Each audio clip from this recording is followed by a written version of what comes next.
Hermanos, nosotros durante este mes hemos hablado del tema de la mayordomía, ¿no?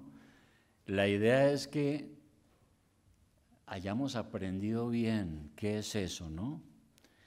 Inicialmente dijimos que la Biblia lo dice. Tú eres un mayordomo de Dios, eres un administrador de Dios.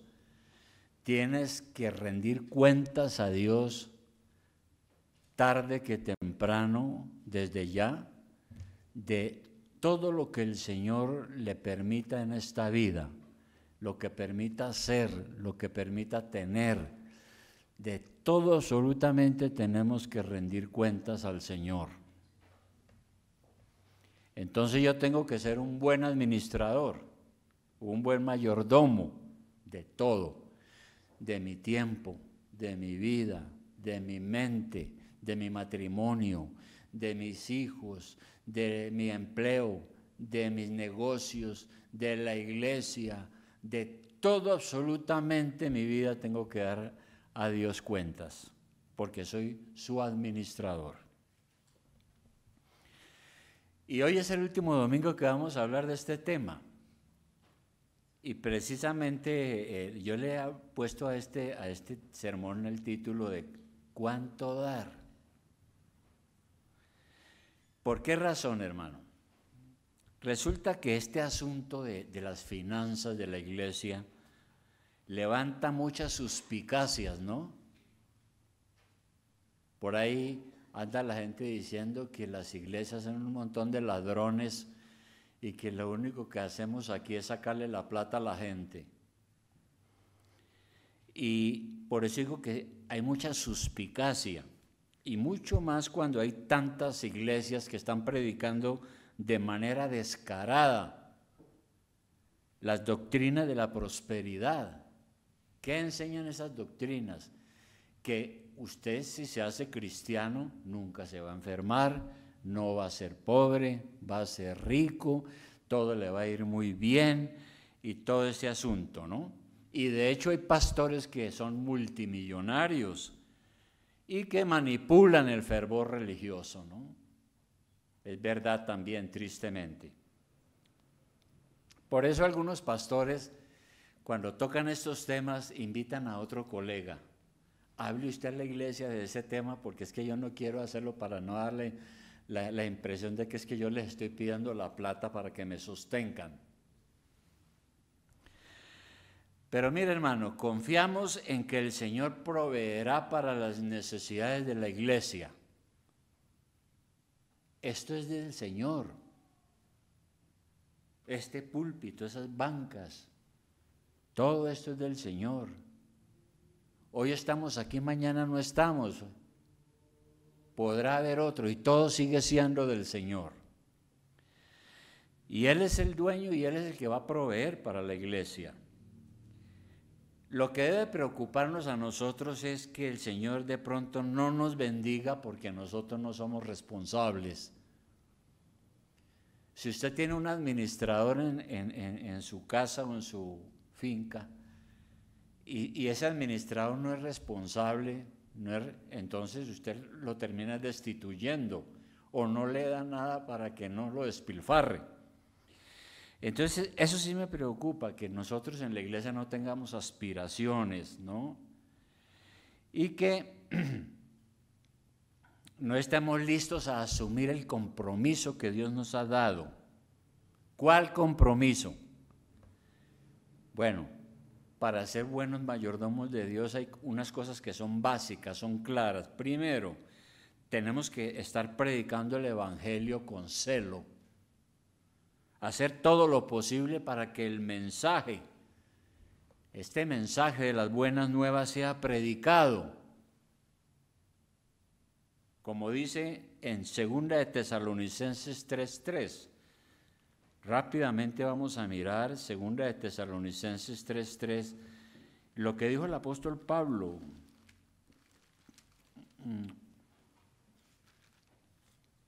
Él dijo lo siguiente en 2 de Tesalonicenses 3:3.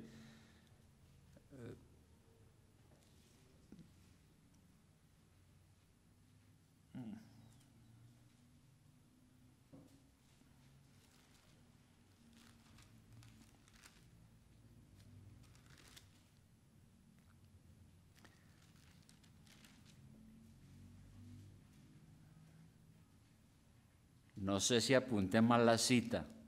Segunda de Tesalonicenses.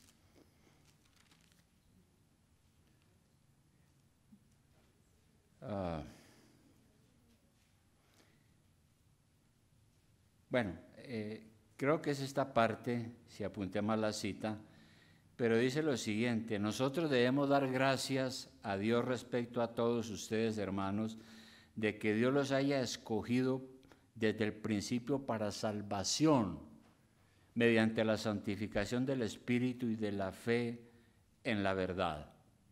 Es decir, nosotros tenemos que estar dando ese testimonio permanentemente para que la palabra de Dios corra y sea glorificada. Además de predicar el Evangelio, que es un mandato de Dios, tenemos también que estar orando al Señor, orando. ¿Qué tan seriamente estamos nosotros orando para que la iglesia avance? Usted, ¿qué tanto ora por esta iglesia para que la iglesia avance? Para que más personas conozcan el mensaje de las buenas nuevas, para que el Espíritu Santo abra los corazones y traiga a los pies de Jesucristo a muchas personas. Eso tenemos que examinarlo, ¿no? Porque es parte de la responsabilidad. Y también nuestro testimonio.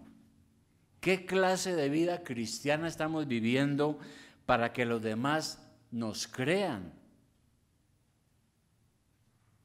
¿Cuántas oportunidades usted está aprovechando para explicar el Evangelio a otros? Es una tarea que tenemos, pero tenemos que ser ejemplo también, porque si uno no es ejemplo, pues la gente va a decir, mire, ese está hablando de unas cosas tan lindas, pero resulta que él no practica. Eso se llama ser uno hipócrita, hay que dar un buen testimonio.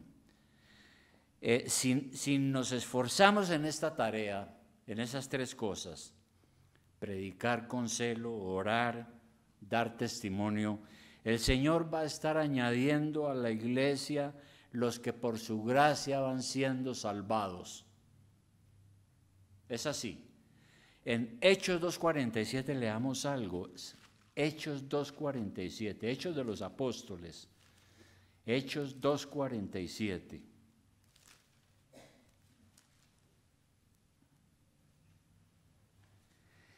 La iglesia está comenzando sobre la tierra. Este es el relato cuando la iglesia comenzó, después de que Jesucristo resucitó, y cómo era la manera de vivir de los primeros cristianos. Y leemos ahí en Hechos 2 desde el 46, cómo era la vida de los primeros cristianos, de las primeras iglesias. Además de lo que dice anteriormente, dice que ellos, perseverando unánimes cada día en el templo, partiendo el pan en las casas, comían juntos con alegría y sencillez de corazón, alabando a Dios y teniendo favor con todo el pueblo. Y el Señor añadía cada día a la iglesia los que habían de ser salvos, ¿no? Entonces, esa es la dinámica de la iglesia, ¿no? Todos nosotros dando buen testimonio a todas las personas que nos conocen afuera, orando permanentemente en la iglesia y mostrándole a la gente la bendición y la felicidad que es conocer el Evangelio de la salvación y mostrándole la necesidad de hacerlo. Pero si nosotros no hacemos eso y no estamos mirando sino nuestras limitaciones, entonces, ¿cuál es nuestra responsabilidad? No estamos siendo responsables, ¿no? No tenemos presente eso. Y una de esas responsabilidades precisamente también es la de sostener económicamente la obra del Señor. Nosotros leemos en la Biblia que Jesucristo, nuestro Salvador, cuando resucitó de entre los muertos, creemos que Jesús está vivo por eso, ¿no? Si Jesús no hubiera resucitado entre los muertos, dice el apóstol Pablo que estamos perdiendo el tiempo. ¿Qué hacemos aquí? Pongámonos a hacer otra cosa más bien. Pero nosotros no estamos creyendo en un muerto, estamos creyendo en Cristo que vive para siempre. Y el Señor le dijo a la iglesia, bueno,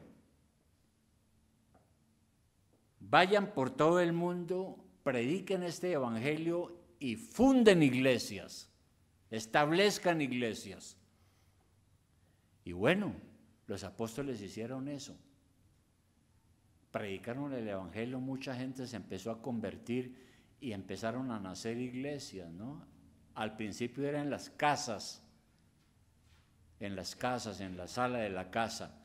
Después fueron prosperando y fueron comprando predios y fueron edificando después capillas y templos para las iglesias.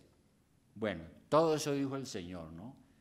Vayan, prediquen el evangelio y establezcan iglesias. Bien, ¿y cómo van a sostenerse esas iglesias?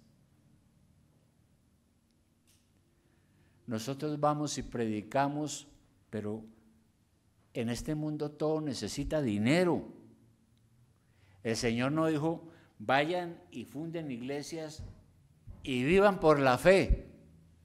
El Señor no le dijo a sus discípulos, vayan ustedes y sean pastores y prediquen el evangelio y vivan por la fe. Eso no lo dijo el Señor. La gente piensa, y muchas personas piensan, que las cosas de Dios no necesitan dinero. Como la salvación es espiritual y estamos hablando del cielo, ¿para qué dinero? Además, la situación está muy difícil. La vida se está poniendo dura y estresante, ¿no? Y uno no puede darse el lujo de estar dando plata a la iglesia. Después, y algunas personas piensan así, y algunas dicen, bueno, como yo doy poco, no importa si dejo de dar porque eso no va a afectar el presupuesto de la iglesia. De alguna manera eso Dios es bueno, Él ayudará a la iglesia. Y ahí es donde necesitamos nosotros de fe para creer en las promesas de Dios. Nosotros leímos hace un momento y volvamos a mirarlo, 2 Corintios 9:7. 2 Corintios 9:7. Que es el pasaje que yo leí antes de recoger la ofrenda. Volvemos a leerlo. ¿Qué dice aquí el Espíritu Santo? A nosotros también nos lo dijo. Lo dijo hace 2000 años y lo viene diciendo a todas las iglesias. Cada uno dé como propuso en su corazón, no con tristeza ni por necesidad, porque Dios ama al dador alegre. Yo no debo de dar con una tristeza y mejor lástima que en esta iglesia pidieran, porque es que yo, la verdad, yo no quiero dar, es que ya tengo muchas necesidades, ¿verdad? No es así, que está diciendo aquí que debemos dar, o porque es necesario, o porque es que me obligan, o cosas de esas por el estilo que no dice la Biblia, ¿no? Debemos dar con alegría, porque creemos en Dios, creemos en su palabra, creemos que todo lo que Él dice aquí es cierto. Ahora, cuando se es pobre, yo creo que aquí todos somos pobres. Ahora la pobreza hay de muchas clases, ¿no? ¿Qué es ser pobre? Entonces, cuando se es pobre hay muchas preocupaciones por el futuro. Eso es cierto, ¿no? Pero si es cristiano y da con alegría, Dios lo ama y proveerá lo que necesite. Dios le va a dar todo lo que necesite, porque lo ha prometido. Entonces, está claro que nosotros tenemos que dar. ¿Cómo debemos dar? La Biblia dice que debemos ofrendar generosamente, con sinceridad, con desprendimiento y con amor. Si no damos de esa manera, es mejor que no dé. Porque esa ofrenda Dios no lo va a bendecir por eso. Esa ofrenda va a ser, en vez de ser una bendición, va a ser una maldición. Y por eso esa es la lucha, ¿no? Permanentemente, ¿no? Nosotros los pastores, tal vez la mayoría, cada año estamos sufriendo y luchando para ver cuál va a ser el presupuesto y para ver si ese presupuesto lo cubre la iglesia. ¿Y sabe qué? Creo que la bendición sería completa si el presupuesto que tenemos en la iglesia se sobrepasa. ¿Pero por qué se sobrepasa? Porque los hermanos dan con generosidad y con amor. Creo que para Dios no es nada difícil hacer esto, ¿no? Bendecirnos ricamente como iglesia. Así ha sido siempre. Ahora, recordemos lo que pasó con el pueblo de Israel. Recordemos que el pueblo de Israel fue invadido por el ejército asirio, lo que hoy es como Irán. Invadieron a Jerusalén, a Israel, quemaron el templo, mataron mucha gente y se llevaron esclavos a todo el pueblo de Dios de la antigüedad, a una tierra desconocida, ¿no? A Babilonia. Bueno, y ya estuvieron mucho tiempo en el exilio. Y luego un emperador llamado Ciro permitió que empezaran los judíos a regresar nuevamente a su tierra, a Jerusalén. Y hubo varias caravanas y hubo una cantidad de gente que llegó primero y dijo, bueno, todo esto está hecho cenizas, está destruido completamente, vamos por lo menos a empezar a edificar el templo. Entonces empezaron a edificar el templo, pero a la mitad de la construcción dijeron, no, esto es muy difícil, además esto es mucha plata, nosotros somos pobres, no tenemos nada, además de eso todos los que ahora viven en estas tierras nos están amenazando, mejor dejemos la cosa quieta. Entonces, ante esa negligencia y ese descuido, Dios levantó un profeta, se llamaba Ageo. ¿Y qué dijo Ageo? Miremoslo, Ageo 2:8-9. Ageo 2:8-9. Ageo 2:8-9. Está casi al final del Antiguo Testamento, antes de Zacarías y de Malaquías. Este profeta, ¿qué dijo Dios a través de él? Recordemos, el pueblo estaba siendo negligente, estaba desanimado, desalentado, somos muy pobres, no tenemos, ¿qué vamos a hacer? Esto es muy difícil, esta tarea de reconstruir la obra de Dios. Y entonces el profeta habló en nombre de Dios y les dijo lo siguiente, ahí en Ageo 2:8 les dijo, mía es la plata y mío es el oro, dice Jehová de los ejércitos. La gloria postrera de esta casa será mayor que la primera, ha dicho Jehová de los ejércitos, y daré paz en este lugar, dice Jehová de los ejércitos. Y así fue. A los 14 días el pueblo se puso a trabajar y Dios a bendecir, y Dios a bendecir, y fue pasando el tiempo. Cuando Jesús llegó aquí había un templo inmenso, majestuoso, que se conocía como el templo de Herodes. Eso es solamente historia. Entonces, hermanos, nosotros a veces somos un poco así, ¿no? Vemos la iglesia, no, hay muchos problemas. Mire los problemas que han habido, ¿no? Estamos muy poquitos, no, mire, yo gano el sueldo mínimo, ¿no? Que, no, eso, yo creo que nosotros no vamos para ninguna parte, ¿no? Entonces, ¿qué debemos de hacer? ¿No? Sí, aquí dice, Dios dice, mía es la plata y mío es el oro. Y hay otro versículo que dice, yo a quien quiero la doy. Entonces, la pregunta es, ¿cuánto debemos dar? ¿Cómo debemos dar a la iglesia? Bueno, y el Señor tiene claro cómo es que se sostiene su obra. Primeramente, debemos dar siguiendo la norma del Antiguo Testamento.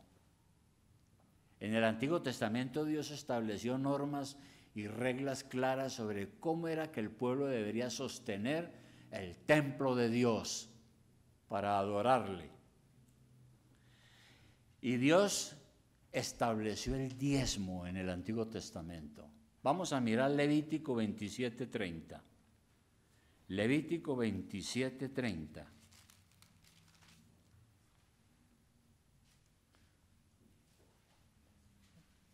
Dios es muy práctico, ¿no es cierto? Dios le dijo al pueblo cómo era que debía funcionar el asunto de las finanzas. Dice lo siguiente, en Levítico 27:30, dice, y el diezmo de la tierra, así de la simiente de la tierra como del fruto de los árboles, de Jehová es cosa dedicada a Jehová. Aquí el Señor está diciendo, la tierra es mía. Las cosechas que ustedes tienen son mías. Deben ser dedicadas a Dios.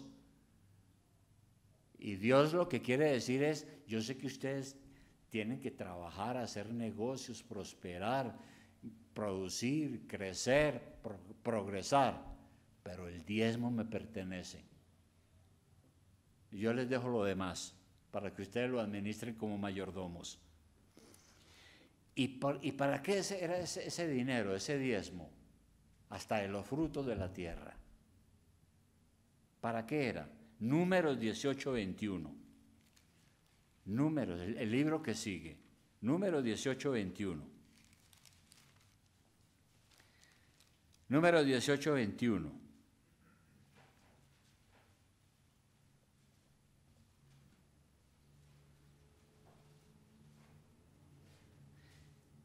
Dice, he aquí yo he dado a los hijos de Leví todos los diezmos en Israel por heredad, por su ministerio, por cuanto ellos sirven en el ministerio del tabernáculo de reunión.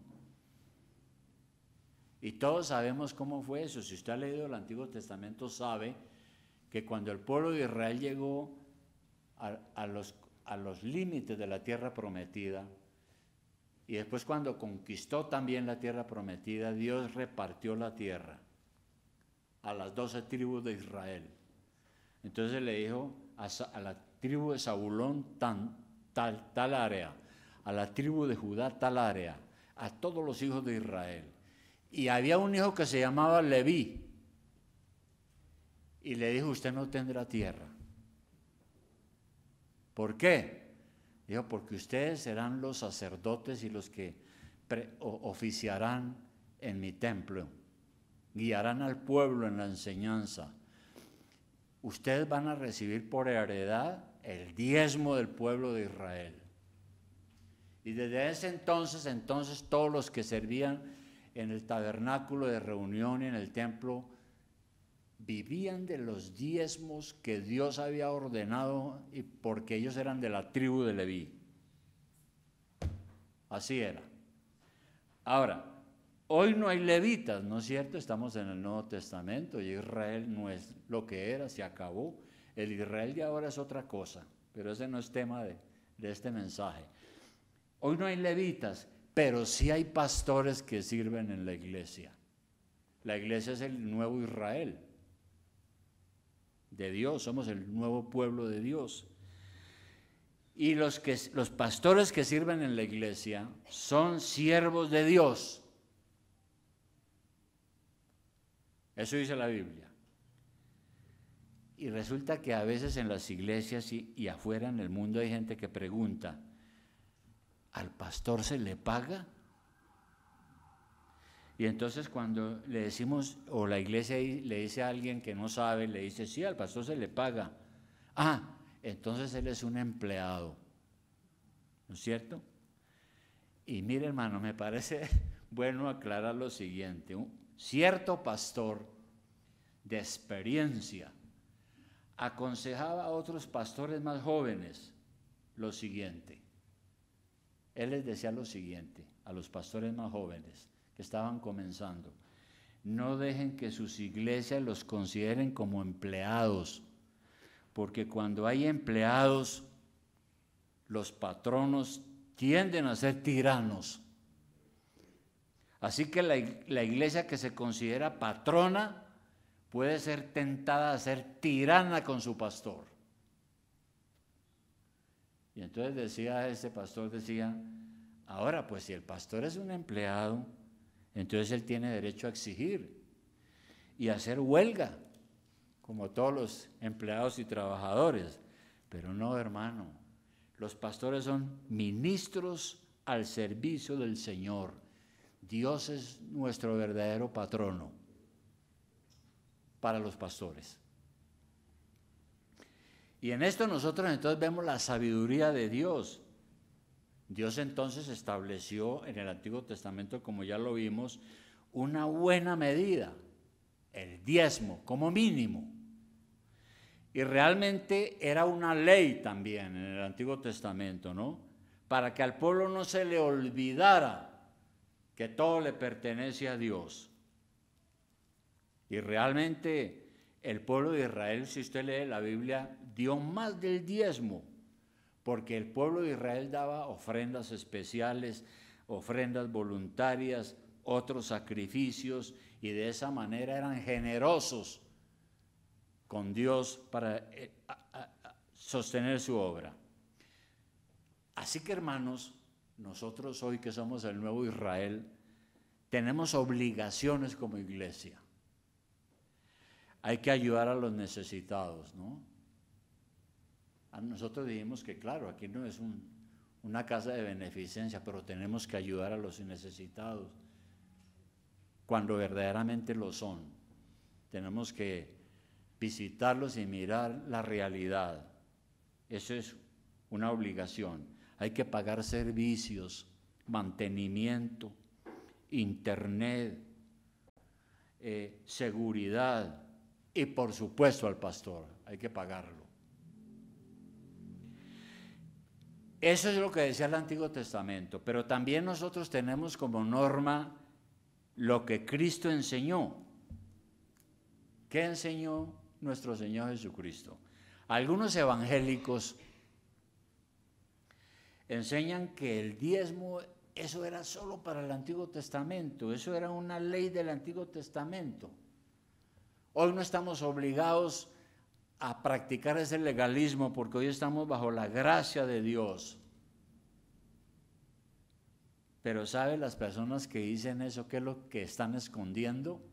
Están escondiendo es con esa declaración un corazón mezquino, un corazón que lleva a la desobediencia. Y yo lo he visto en las personas que más tienen en la iglesia. Yo en la iglesia he conocido gente rica y son los que menos dan y los que viven buscando excusas para no hacerlo, tristemente, porque no han entendido que Cristo enseñó que hoy no debemos dar simplemente por cumplir una ley, no, como en el Antiguo Testamento, sino que el motivo es mucho más elevado. Nosotros damos por amor al Señor, porque creemos en Él y que su obra es necesaria para que otros conozcan la verdad y se salven. De manera que Jesucristo dijo otra cosa, dijo: yo he venido no a quitar la ley, he venido a cumplirla, ¿no? Y por eso Él no quitó el diezmo, porque en su tiempo el diezmo era una ley, sino que antes lo confirmó. El Señor Jesucristo, lo que estaba en contra era cuando se daba dinero, pero no había un verdadero arrepentimiento de corazón, ¿verdad? Cuando uno da dinero como por una obligación o por llenar un requisito, o voy a dar ahí para sentirme bien, o a lo mejor para que Dios me tenga en cuenta en algo. Todos esos son motivos perversos para ofrendar. Nada de eso sirve. Bueno, entonces, esa era la costumbre en el Antiguo Testamento, eso fue lo que Cristo enseñó, pero también esto de la ofrenda, que de lo que estamos hablando hoy, sigue siendo la costumbre de las iglesias. Las iglesias bautistas en el mundo han considerado que el diezmo es una buena cantidad como mínimo. Claro, usted está en libertad de dar más si quiere, ¿no? Y ojalá demos más. Pero las iglesias bautistas están de acuerdo en que el diezmo como mínimo es algo, primero, razonable.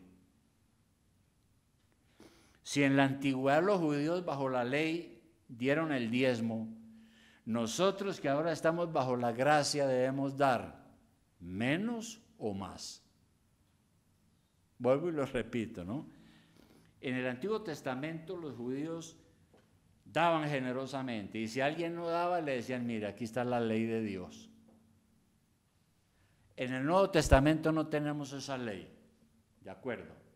Pero si los judíos daban el diezmo o más, nosotros que ahora estamos bajo la gracia, ¿debemos dar menos o debemos dar más? Si Cristo se entregó en la cruz por usted, no podemos darle al Señor las migajas. Eso muestra que tenemos un corazón mezquino con la obra de Dios. Entonces, la costumbre de las iglesias bautistas ha sido, en este asunto del diezmo, que esa cantidad es algo razonable, pero es también algo conveniente, porque se ajusta a todos, a los niños. Pues, ¿cómo así? ¿Los niños deben de dar? Pues, ¿cómo le parece que eso ha sido una buena enseñanza? A los niños desde chiquitos decirles, mire, hay que dar a Dios que Él dio todo por nosotros. En la escuela dominical se les enseña, aunque sea de las 11. Los americanos se distinguen por eso, ¿no? Por eso los americanos han progresado mucho también y Dios los ha bendecido, porque ellos son fieles desde niños. Y por eso decimos que el diezmo es algo conveniente y que se ajusta a todos, a los niños, a los jóvenes, no tienen mucha plata, pero algo recibirán de los papás, a los ricos, a los pobres. Si alguien pregunta, bueno, finalmente, pastor, ¿cuánto es el diezmo? Siendo prácticos. Pues mire, el diezmo haciendo matemáticas, ¿sabe qué es? ¿Qué es eso? Son 100 pesos por cada 1,000 pesos. Por cada 1,000 pesos que usted gana da 100 pesos. Por cada 10,000 pesos da 1,000 pesos. Y así sucesivamente. Es decir, gane poco, gane regular o gane mucho, puede hacerlo. Por eso decimos que es una medida razonable y conveniente, ¿no? El que más tiene, más probablemente dará. El que menos tiene, pues menos dará. Pero no se va a perjudicar absolutamente en nada. Pero también es una medida suficiente. Por pequeña que sea una iglesia, si todos diezman fielmente, nunca habrá déficit. Porque Dios bendice la generosidad y habrá en abundancia para que nosotros pensemos en otros proyectos. Yo no sé, las iglesias estas carismáticas que nosotros sabemos que enseñan muchas mentiras, allá le dicen a la gente mentiras, ¿no? Por eso crecen. Allá le dicen a la gente, mire, de 100 y Dios le da 1,000,000. De 1,000,000 y Dios le da 100 millones. De 100 millones y Dios le da 1,000 millones. Y la gente entrega plata en cantidad y por eso crecen y todo eso. Nosotros no vamos a hacer eso. Pero sí tenemos que ser fieles aunque sea con lo mínimo. Y esa cantidad también no solamente, como venimos diciendo, es algo razonable, algo conveniente, algo suficiente, sino que también es algo honrado. Entonces, cada uno tenemos que examinar nuestro corazón. Si uno se da cuenta que está siendo mezquino, tacaño, como decimos, ¿no? Avaro, hay que pedirle perdón a Dios, porque eso es quitar las bendiciones a la iglesia. Y vuelvo a leer 2 Corintios 9:6, leámoslo otra vez. 2 Corintios 9:6, donde Pablo ha estado hablando de esto, ¿no? Y mire lo que dice Pablo en 2 Corintios 9:6, para terminar con esto. Dice, esto os digo, dice el apóstol, esto os digo, el que siembra escasamente, también segará escasamente. Y el que siembra generosamente, generosamente también segará. Ahora, hay iglesias que han torcido este versículo, ¿no? Las iglesias carismáticas. Y se inventaron una cosa que se llama es que la ley de la siembra. Entonces le dicen a la gente, siembre 100 pesos y Dios le dará 1.000.000. Siembre 1.000.000 y Dios le dará 100 millones. No, esas transacciones económicas con Dios no son así. Lo que está diciendo aquí es que seamos generosos y Dios se da cuenta y Dios nos va a bendecir de acuerdo a su divina misericordia, lo que Él considera que necesitamos realmente. Y por eso abajo dice, cada uno dé como propuso en su corazón. No con tristeza ni por necesidad, porque Dios ama al dador alegre. Y hermanos, todo esto que he dicho esta mañana, entonces, como conclusión, eso es ser buen administrador. Dios me va a pedir cuentas de cómo fue que yo administré mi membresía. Yo soy miembro de la iglesia. Tengo que rendir cuentas a Dios de cómo me comporté como miembro de la iglesia. Era alguien que oraba, que testificaba, que daba ejemplo, que sostenía la obra de Dios, todo eso. De manera, hermanos, que yo los invitaría a lo siguiente: sea usted un creyente que comparte las buenas nuevas. Yo estoy muy agradecido con el Señor, porque si yo no hubiera conocido el Evangelio no estaría aquí tampoco. ¿Quién sabe dónde estaría? Tal vez muerto, o como decía un predicador, tal vez estaría 1 metro bajo de tierra, ¿no? ¿Quién sabe? Tal vez tendría mucha plata, yo no sé, o tal vez estaba en la miseria, quién sabe, pero yo le doy gracias a Dios porque Él me salvó. Ofrende al Señor por lo menos el 10 de lo que Dios le da. Usted no va a quedar pobre, ni le va a hacer falta. Y el Señor dice, dad y se os dará. Dad y se os dará, dice el Señor. ¿Eso será cierto? ¿Eso será cierto? ¿Ha sido así en su vida? ¿Cuál es su testimonio? Cuando usted ha sido fiel en la iglesia, sosteniendo la obra del Señor y dando al Señor lo que Él dice. ¿Cómo le ha ido? Yo quiero escuchar su testimonio. ¿Alguien quiere dar el testimonio esta mañana aquí? A ver, hermano Carlos. Quiero decir que yo no me puse de acuerdo con él. Hermano, póngase de pie. ¿Dónde está el micrófono?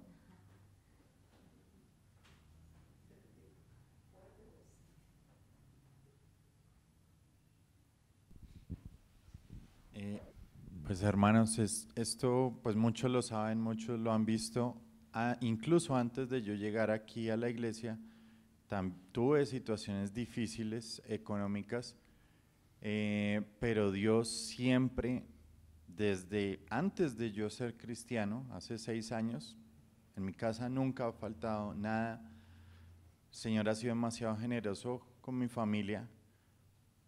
Yo digo que en gran parte porque mi abuelo, aunque era católico, aplicaba lo que él entendía y lo que le enseñaban, de honrar a sus padres, de creer en Dios, de honrar a Dios. No estoy seguro si él diezmaba o no, porque la Iglesia Católica usualmente no lo enseña, pero yo he visto cómo Dios ha sido demasiado bueno. Al creer en el Señor, tuve momentos difíciles porque yo venía de una vida del mundo, donde yo dañé la provisión que el Señor me daba, yo me la gastaba era en el mundo, ¿sí? Afectaba a mi familia, pero cuando el Señor me empezó a enseñar y a permitir entender que incluso las finanzas le pertenecen a Él, pues uno ve cómo Él es fiel y responde cumpliendo, porque Él dijo que trayéramos pues, los diezmos, las ofrendas al alfolí y los cielos, y Él nos iba a dar todo lo que necesitamos, y eso es verdad, no exento de que hay momentos duros, difíciles, pero aún así Dios te sostiene. Entonces yo doy fiel testimonio y también doy fiel testimonio de que hay iglesias que abusan, porque también lo vi, pero eso es lo que tengo que decir. El hermano Carlos no es miembro de la iglesia todavía, pero me acuerdo que cuando él llegó pidiendo un sobre, el sobre allá que está atrás que dice diezmo, y yo se lo entregué a él. Y él ha sido. ¿Alguien más quiere dar un testimonio de lo que ha sido en su vida? A ver, hermana Luz Marina. Pastor, lo primero que yo aprendí cuando llegué a los pies del Señor fue diezmar, y no sé por qué a la gente le queda tan difícil, porque fue el primer mandato, o sea que optamos nosotros, mi esposo y yo, por obedecerle a Él, y hemos visto cómo el Señor se ha glorificado en nuestras vidas y cómo ahora yo veo cómo el Señor se glorifica en la vida de mis hijos, en mi vida, ahora pues que quedamos sin mi esposo, cómo el Señor ha respondido. Y diezmar trae bendición, y de eso sí doy testimonio. Fue lo primero que aprendí y nunca me ha costado trabajo, la verdad. Para mí eso es tan fácil, darle al Señor, porque es que realmente todo le pertenece a Él, porque nada es mío. Bueno, hermano. Mire, hermanos, cuando yo llegué a la iglesia evangélica teniendo 23 años y oí hablar de esto, yo dije, no, qué cuento cuento. Mire, el cuento que le echan a uno. Yo duré más de un año de que no aceptaba eso, hasta que escuché una predicación parecida y tuve que reconocer y ser sincero con Dios, y le dije, Señor, de ahora en adelante te voy a dar el diezmo.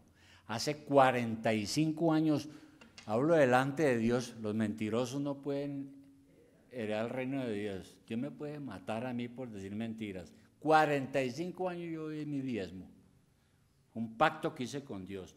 Dios nunca me ha faltado, me ha bendecido grandemente. No obstante que en la obra de Dios a veces la situación es bien difícil a veces, ¿no? Porque la iglesia pasa por momentos, ¿no? Donde hay gente pudiente y avanza, y a veces pues, pasa por altibajos y la situación es dura, pero Dios fiel, fiel, fiel, fiel, fiel. Usted verá, hermano, si se pierde las bendiciones. A ver, hermana Selmira. Yo también, doy testimonio de mi vida, dentro de lo mío, yo hablo fuerte. Sin estudio, campesina, criada en el campo, pero nunca pasamos necesidad, labrando la tierra, sembrando, también católicos, mi abuelita, y siempre le enseñaban a uno a dar de lo que sembraba, cosechaba, llevaba a la iglesia para los que no tenían. Y después empecé a trabajar como empleada doméstica, nunca me vi sin empleo ni me ha faltado el dinero. Pero amén. siempre, también en la iglesia, Sí, claro. lleva un mercadito para eso cada mes igualito. Sí. Y después ya cuando me convertí también en diezmo, y uno se alegra así como recibe lo que Dios le da, que no pide tanto. Entonces Sí. con mi mínimo de salario, después me aumentó mi patrona esto, pero nunca me he visto sin dinero. Muy bien. Entonces, claro, hermana, gracias por su testimonio. Y Dios, y no solo a veces en dinero, también es que la salud, por ejemplo, es una bendición de Dios, la salud. Hay ricos que andan más enfermos, hermana, no pueden ni disfrutar lo que se comen. No pagan ni un seguro. Por- Y Bueno, bien. Ahora, yo he conocido hermanos ricos que han llegado aquí a la iglesia, algunos se han hecho miembros, más miserables, hermano. Siempre la iglesia es sostenida por los más pobres, pero Dios los bendice. Entonces, hermano, ahí les dejo eso, piénselo muy bien, ore al Señor y vamos a orar, una oración final. Pero ¿sabe qué es lo bueno? Si usted no ha sido un fiel mayordomo, hoy es un día donde usted puede decirle, Señor, a partir de hoy yo cambio mi perspectiva. No puedo seguir siendo así. Si usted no lo está haciendo y tampoco ahora, como le estoy diciendo, quiere decir que usted está creyendo a medias. O este mensaje lo va a creer a medias. Claro, es que el pastor está predicando porque, claro, está terminando el año y él necesita que le paguen. No, hermano. Nada de eso. Vamos a orar. Querido Padre, te damos gracias, Señor, en esta hora porque en tu palabra hemos leído cuál es nuestra responsabilidad. En el Antiguo Testamento tú dejaste claro las cosas. Y ahora en el Nuevo Testamento mucho más agradecidos estamos porque tu Hijo ha venido. Él es el mediador del nuevo pacto. Somos hijos del nuevo pacto, el nuevo Israel de Dios. Y nosotros vivimos por la gracia tuya, Señor. Por la gracia hemos sido salvos, por la gracia vivimos cada día, por la gracia respiramos. Amado Señor, permite que nosotros seamos generosos y que si tú nos bendices con prosperidad, lo hagamos también para el bienestar de tu obra, de la iglesia y todas las necesidades que ella tiene. Te lo pedimos en el nombre de Jesús nuestro Señor. Amén.